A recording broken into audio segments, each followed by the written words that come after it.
दोस्तों नमस्कार। ये बहुत ही ज़्यादा इम्पोर्टेंट वीडियो है मेरे फ्रेंड्स। ये वीडियो बार बार नहीं बनाया जा सकते, हालांकि हर वीडियो में इसकी ज़रूरत पड़ती है। जब भी कटिंग बताऊंगा इसकी ज़रूरत पड़ेगी, मगर इतना डिटेल से हर वीडियो में बताऊंगा तो बड़ा कंफ्यूजिंग रहता है। यूट्यूब का एक सिस्टम रहता है मेरे फ्रेंड, चैनल को सब्सक्राइब करने का और उससे जुड़े रहने का। एक वीडियो देखकर या फिर एक दो वीडियो देखकर नहीं सीख सकते। फ्री की क्लासेस रहती है, आप बशर्ते पेशेंस रखें और रेगुलर देखें। तो आज की इस वीडियो में मैं आपको ये जो बस्ट का जो डांट क्रिएशन होता है ना, या फिर जिन्होंने करविगो मंगाया है, तो करविगो में देखो यहाँ पर जो डांट बने हुए हैं, तो ये जो डांट का जो क्रिएशन है, जैसे चाहे मेरा नया मेथड हो चाहे जो मैं पुराना तरीका बताता था ना, उसमें भी जो रहता था सेम ही है। इसमें कुछ ज्यादा चेंजेस नहीं है, तो इसको आप सीखिए। तो चलिए वीडियो को शुरू करते हैं। वीडियो शुरू करने से पहले जिन भाई और बहनों के पास ये I am blouse master book है, वो खोल ले अध्याय नंबर 11, क्योंकि अध्याय नंबर 11 में डांट की लंबाई और चौड़ाई इसके बारे में विस्तार से बताया गया है। तो इस जो यहाँ पर जो पॉइंट है ना, जो एम बना है, वाई बना है, एन बना है, इसी पर हम फोकस करने वाले हैं सारा कुछ को। तो ध्यान से देखिएगा। इस बस्ट के एडजस्टमेंट को small size, medium size, large size क्या क्या होते हैं ना, उसके बारे में मैं पूरा डिटेल से बताऊंगा। बुक भी साथ में रखिए और वीडियो को भी देखते जाइए मेरे फ्रेंड्स, बहुत ही आसान हो जाएगा। देखिए बस्ट के प्रकार होते हैं extra small, small, medium, large, XL, double XL. अब ये क्यों होता है? अब यहाँ पर एग्जांपल इस कप से ही लेते हैं। देखिए माय फ्रेंड्स, ये एक्स्ट्रा लार्ज कप है ना, बहुत ज्यादा बड़ा है। ये भी देखिए यहाँ पर, ये भी लार्ज ही कप है, इसमें भी उभार ज्यादा है। इन दो कप को देखिए, इन दो कप चपटा है, ठीक है। तो यहाँ पर देखिएगा, ये यहाँ पर देखिए दोनों बराबर हैं। अगर इसकी सरफेस की बात करें बराबर है, लेकिन उभार बहुत फर्क है। उभार की वजह से देखो डांट की चौड़ाई को देखो ना, यहां पर डांट की चौड़ाई कितनी आ रही है? यहां पर डांट की चौड़ाई आ रही है 4 इंच। ओके, 4 इंच पर 4 इंच फैल रहा है यहाँ पर डांट की चौड़ाई। देखिए 4 इंच, पता नहीं मुझे 2-2.5 इंच में बनाते हैं, किस प्रकार से बनाते हैं पता नहीं। देखो यहाँ पर मैंने इस पेड़ को मैंने नहीं बनाया है, ये रेडीमेड कंपनी द्वारा बना हुआ है। भाई कंपनियों पर तो विश्वास करते हो गए। तो यहाँ पर देखिए, यहाँ पर 3.25 है लंबाई और 4 इंच है। ओके, अब ये देखो यहाँ पर इतना उभार है, इसी में देखते हैं कितना है। सेम सरफेस है ना, यहाँ पर सरफेस सेम है, कितना फर्क पड़ता है ये देखो इसको। अब यहाँ पर देखिए माय फ्रेंड्स, इसका सरफेस में ये मात्र 3 इंच चौड़ा है। देखिए मैं कुछ नहीं किया ना इसको, ये 4 इंच आ रहा है, ये 3 इंच आ रहा है। यहाँ पर देखो डांट की लंबाई कितनी है? 3.25 है। तो यहाँ पर देखिए कितना है? ये मात्र पौने, मतलब आधा इंच कम है। तो आप क्या सीख रहे हैं इसमें कि सीधी सी बात है भैया, जैसे जैसे बस्ट का उभार बढ़ेगा, दो चीजें बढ़ेगी, एक तो डांट की चौड़ाई बढ़ेगी और तो डांट की लंबाई बढ़ेगी। आई बात समझ में? यहां पर देखिए, अब अच्छे से इसको बैठाते हैं तो यहां पर देखिए कितना है ये। यहां पर आप देखिए 5 इंच, ये 5 इंच हो गया, 5 इंच फैला हुआ है। उसकी लंबाई देखिए ऐसे 4 इंच। तो कहने का मतलब ऐसा है माय फ्रेंड्स, हम ब्लाउज बनाकर खूंटी में नहीं टांगेंगे, ब्लाउज बनाकर किसी महिला के बॉडी में चढ़ाएंगे। तो वहां पर देखिए किसी महिला का बस्ट ऐसा है, तो क्या आप डांट ऐसा लगाओगे या फिर ऐसा लगाओगे? या फिर इस प्रकार से किसी महिला का शरीर है, क्या उसमें ऐसा लगाओगे? नहीं लगा सकते ना। तो ये सारा कुछ गणित माय फ्रेंड्स बॉडी के हिसाब से चलती है, हम अपने हिसाब से नहीं चला सकते। ओके, तो चलिए हम इसको सीखते हैं किस प्रकार से डांट को क्रिएट किया जाता है। तो यहाँ पर देखिए सपोज से 0 पॉइंट है और यहाँ से 1 पॉइंट है। 1 और 0 एक्चुअली क्या है? ये बस्ट का सेंटर कहलाता है, जहां पर पॉइंट होता है ना, निप्पल टू निप्पल की बात कर रहा हूं मैं। ये देखो यहाँ पर जो सेंटर है ना, वहां से पॉइंट कहलाता है। ये पॉइंट है बस्ट का। बस्ट का पॉइंट हम यहाँ पर कितना लेना चाहिए, फार्मूला देता हूं आपको। ये मान लो 1 है और 1 है, और यहाँ पर मान लो किसी का फुल बस्ट नहीं, अपर चेस्ट देखिएगा ना, अपर चेस्ट 36 है। तो 36 का 8वां भाग कैसे निकालोगे? देखो 36 का चौथा भाग ये होगा, उसका आधा कर दो,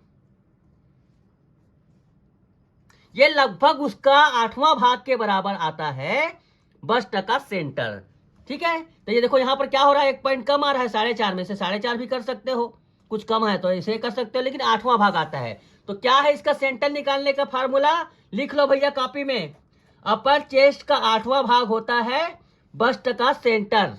ठीक है, बस्ट सेंटर। ओके, ये अपना निकल गया। हर किसी में देख लेना, 30 के लिए, 40 के लिए, 45 के लिए, जैसा भी कर सकते हो, लेकिन बहुत ज्यादा हैवी में थोड़ा ध्यान रखना होता है। अब बात करते हैं यहाँ पर इस डांट के क्रिएशन को कैसे करते हैं।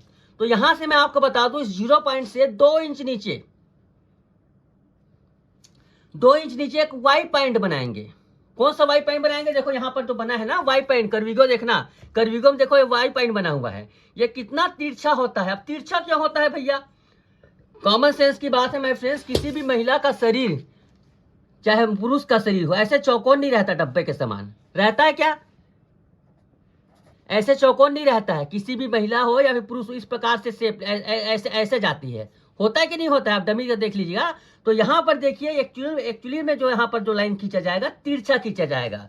तो यहाँ पर इसको सीधा भी दे सकते थे कायदे से, लेकिन सीधा क्यों नहीं दे रहे हैं कि डब्बे जैसा नहीं होता है मनुष्य का शरीर, हमेशा थोड़ा सा तिरछा रहता है, इस वजह से उसको तिरछा दिया जाता है। तो यहाँ पर देखिए 0, ये कितना है 4.5 है मान लो, तो इसको वाई पॉइंट को कितना लेना है आपको? इस दोनों से, जैसे यहाँ पर 4.5 है तो वाई पॉइंट कितना करेंगे? 1/4 इंच ज्यादा, 4.25 इंच, ऐसे वाई पॉइंट को 4.25 इंच यहाँ पर लेंगे और उसके बाद इसको तिरछा कर देंगे। ये देखिए ऐसे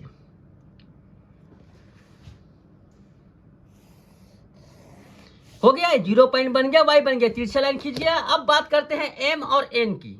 यहां पर देखो वाई से एम, एन बना है, वाई से एम, यही में सारा दारो मदार है, यही पे सारा दारो मदार है। कैसे करना है आपको बताता हूं। तो आप एक काम कीजिए, वैसे तो कायदे से मतलब सही तरीका बता रहा हूं आपको कैसे नापना है इसको। देखो इस वाई पॉइंट से 90 डिग्री इधर तो सीधा खींचना है आपको, ऐसे नहीं खींचना है हमें, लाइन को ऐसे सीधा नहीं खींचना है, हमें ऐसे सीधा खींचना है, इसके बराबर खींचना है। तो हमें क्या करना है, देखो बहुत ही ध्यान से, एम और एन की दूरी मैं लिख देता हूं यहां पर, लिखते ध्यान से देखिएगा कितना होना चाहिए। तो वाई एम बराबर वाई एन, मतलब दोनों तरफ बराबर रहेगा। तो मैं यहां पर बता देता हूं आपको, स्मॉल, मीडियम, लार्ज, एक्सल, ये 4 चीजें बता रहा हूं ना मैं, एक्स्ट्रा लार्ज करके जाता उसमें कस्टमाइज कर सकते हैं। तो स्मॉल के लिए देखो एम और वाई की दूरी कितनी होगी देखना यहां पर, स्मॉल के लिए 1 इंच, ओके, मीडियम के लिए 1/4 इंच, लार्ज के लिए 1.5 इंच में 1 पॉइंट कम, और एक्स्ट्रा लार्ज के लिए 1.5 इंच। इतना समझ लीजिए। कैसे करेंगे इसको ध्यान से देखिए माय फ्रेंड्स, ऐसा लार्ज स्मॉल कोई आंकड़ा नहीं होता, बट समझाने के लिए बताया जा रहा है। तो यहां पर देखिए हमें चलो मीडियम बनाना है, मीडियम के लिए यहां पर कितना करेंगे 1.25 इंच, है ना, ये हो गया एम, और इधर बनाएंगे 1.25 इंच पर हम एन, ये ठीक है। एम और एन कितना हुआ यहाँ पर 1.25, अगर टोटल एम और एन की दूरी की बात करें माय फ्रेंड्स तो 2.5 इंच होगा। नाप कर देखते हैं, ये होती है 2.5 इंच डांट की चौड़ाई, ठीक है। लार्ज करना है थोड़ा कम हो जाएगा, स्मॉल करोगे ज्यादा हो जाएगा, ओके। अब यहां पर देखिए वो तो हो गया, अब बारी आती है डांट की लंबाई की, डांट की लंबाई की बारी आती है इस प्रकार से। अब इसका भी इसका कोई गणित नहीं ना, यहाँ पर पूछोगे सर कोई नियम है, कोई गणित है? नहीं है, बिल्कुल भी नहीं है, गणित नहीं है। और गणित में अगर जाएंगे तो फिर पागल हो जाएंगे। तो इसको कितना रखना चाहिए, तो मैंने एक अंदाजे से एक आंकड़ा बनाया है भैया, ध्यान से देखिएगा। स्मॉल में कितना रहेगा, तो यहां पर स्केल में लिखा हुआ है, स्पष्ट लिखा हुआ है ना यहाँ पर। तो यहां पर देखिए स्मॉल के लिए डांट की लंबाई कितना होगा, तो स्मॉल के लिए मेरे फ्रेंड डांट की लंबाई होगा 2.5 भी रख सकते हो और 3.25 भी भी रख सकते हो, ठीक है। मीडियम के लिए रखना है आपको 3 भी रख सकते हो और 3.25 भी रख सकते हो। लिखते जाइए कॉपी में, इसको 3.5 रख सकते हो, इसको 3.25 रख सकते हो, ये 4 रख सकते हो और 4.25 रख सकते हो। इससे भी ज्यादा आता है आगे चलकर, बाकी आप जैसे 40 इंच 50 45 इंच का बनाओगे तो ये 4.25, उससे ज्यादा भी बड़ा कर सकते हो। इसको बढ़ा देना डबल एक्सल, 1.5 + 1/8, है ना, इस प्रकार से बढ़ते जाता है ये, ओके। तब चलिए हम यहाँ पर क्या बना रहे हैं, मीडियम। मीडियम के लिए 3/4 मतलब 3.25 इंच यहाँ पर हम लोग डांट के लिए ले रहे हैं, ठीक है। यहाँ पर डांट की लंबाई यहाँ से लेना है, लेने के बाद देखिए यहाँ पर ये ऐसे, कप तो गोल रहता है ना भाई, कप जो रहता है गोल ही रहता है, ऐसे गोल है ना, ये देखो ऐसी तो बना है, ओके। लेकिन ये इसमें हमने मीडियम रखा है ना, चौड़ाई को कम रखा है, यहाँ पर डांट की चौड़ाई हमने कम रखी है, ये देखो ऐसे। तो ये यहाँ पर डांट की चौड़ाई हो गई।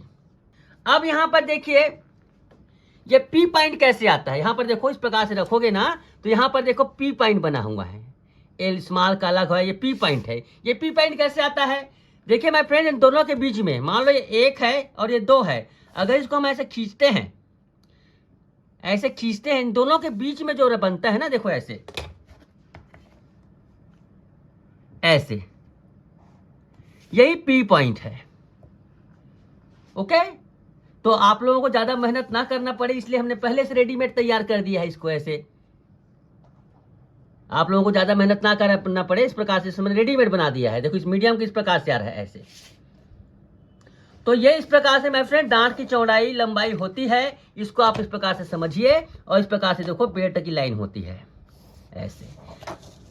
कंटिन्यू हमारे चैनल के साथ बने रहिए माय फ्रेंड्स। एक ही वीडियो में इतने सारे डिटेल देने से बहुत बोझिल हो जाता है, इसलिए छोटे छोटे इस प्रकार से वीडियो बनाकर हम डालते रहेंगे। तो आज के लिए बस इतना ही, धन्यवाद।